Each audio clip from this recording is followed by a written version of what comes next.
Hi, Lorraine Bosse-Smith here at the Total You where your entire life matters, with a message today on how not to treat your customers.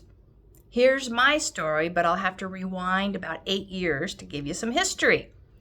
I approached Mountainside Fitness across the street and said, hey, I'd love to offer a Tuesday, Thursday morning spin class. And I should have known this was a red flag when the fitness director said, nobody would come. And I said, oh, but we have a huge retirement population here in Arizona. No, we don't. Yeah, we do. So she reluctantly allowed me to teach and was a real pill and real difficult, poor leader the whole time. So fast forward, I just walked away. Then I was looking for spin classes for myself. And I said, well, how bad could they be? I know they treat their employees poorly, but I'll be a member, so it should be okay. Ha, ha, ha.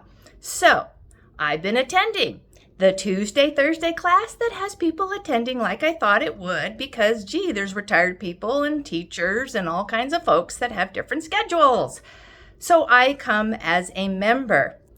And this year has been riddled with equipment problems. The Carefree location is run down and it's not new like all the other facilities. That's okay. I'm coming for an instructor that I like and getting a workout. However, the instructor was very frustrated, as we were, that bikes were broken since January. And here it is, it was May, and nothing was being fixed. And by the way, the microphone and the stereo system was screaming so loud that everybody's ears would ring for days later.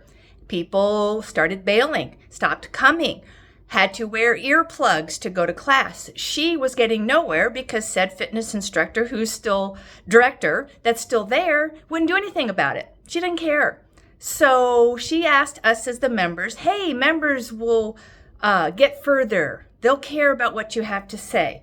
No, they don't. I went to the membership, the manager of the location, and she's 20-something years old, knows nothing when you start talking about a flywheel on a bike and it's not connected and it's not working. She knew nothing about stereo equipment. So then the instructor said, go to the corporate level. So I go to the website. When they make it difficult, you have to fill out a form, yada, yada. And I do get a phone call, which I appreciated. So the district manager and I had a good conversation. Was able to tell him what was going on, what was not happening, and he listened. But then he started selling me on how great they are and, sales pitches, and nothing changed. So the instructor of the class, not me, the instructor elevated all the way up the chain of command to the point where fitness director and district manager got in trouble. Their jobs were threatened. They got mad. And here's the kicker, back to my point of how not to treat your customers. They revoked my membership. They were mad at me for raising concerns that actually brought people into the club that had not been to the club to actually put their eyeballs on the problems and go, wow, there really is issues. And I think there was a wiring that was a fire hazard and other things that they discovered.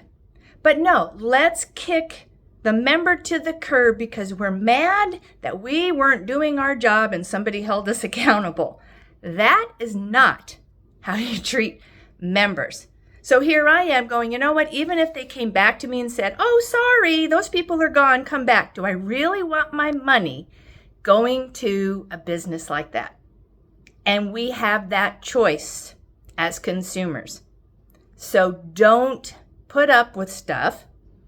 And give your money to people who deserve it, to companies that do treat their employees well, who actually value their members.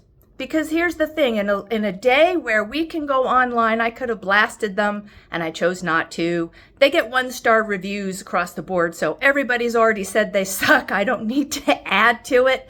But I tell you what, it matters to keep your customers happy because it's much harder to replace one than it is to keep one. So that's my story. And I'm searching for a new place to go for just my own. I already have a free membership where I teach They just don't have the spin classes. And so we'll see where I land. This is Lorraine Bosse-Smith. Let's stay fit, healthy. Let's stay connected.